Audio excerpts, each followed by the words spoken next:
An economic agenda unveiled by Vice President Kamala Harris includes a federal ban on price gouging for food and groceries. The move is aimed at addressing elevated inflation, but will it really help for the groceries? Let's ask Professor Dietrich von Biedenfeld from Houston Community College. Welcome. You got the handy board with you. I do. Good morning. Is it possible that this could actually happen? Well, it's highly unlikely, and it's highly unlikely to be effective.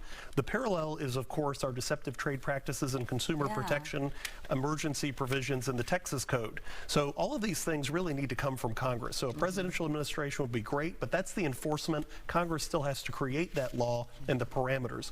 We have enforcement agencies, Department of Justice, the Consumer Financial Protection Bureau, all that alphabet suite of acronyms in the federal government. But the enforcement, 254 counties in Texas, we can't even keep track, only during emergencies when there are fuel and grocery price gouging. So it's such a difficult term to address. But the real issue is the supply cycle. We're still talking about the pandemic, and we're talking about some of the provisions that came through, and a lot of the consolidation, we just don't see the trust busting that we used to. So when you think about Kroger's, Albertsons, Costco, of course in Texas, HEB, these entities have large purchasing power, so it's difficult for a federal agency to actually know whether a convenience store is price gouging or just doesn't have the market share to get a competitive rate from suppliers.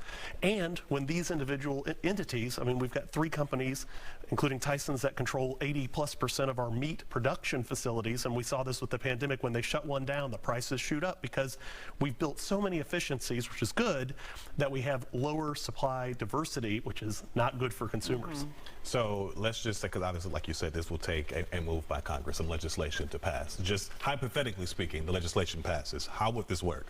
Well, unfortunately, probably not that effectively in the blanket sense of a ban, because the ban means that we've got a limited number of federal agents and enforcement agents to actually try to pursue 50 states and territories to try to find these instances. And then the quantitative elements of price gouging versus the qualitative, what is price gouging? What if I, as a producer, say, no, my prices have gone up because my workers are asking for higher pay, or the cost of fuel has gone up and so my transportation costs have gone up? Is 5% too much? Is 10% too much?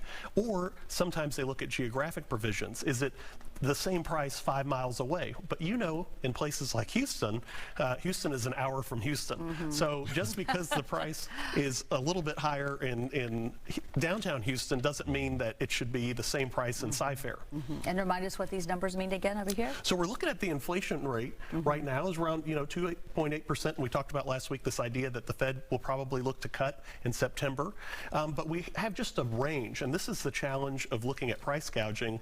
That number, 150+% in my field of higher education, these are tuition cost increases over the last 30 years. So when we think about different rates of inflation with scarcity and demand, the problem of assessing price gouging is, what about scarcity? What about suppliers? So if you have fewer suppliers controlling the market, and then we've got more consumer cash in certain areas, particularly with a lot of the influx of economic aid during the pandemic from the federal government, and you say, oh, I've got all this spending power, right? So you go to the airport now and you still see, even with down demand, I'm waiting in longer lines than I did pre-pandemic. People have cash to spend, but only so many plane seats. So the same thing with groceries. Yeah, wow. We always breaking it down for us in layman's terms. Appreciate you, sir.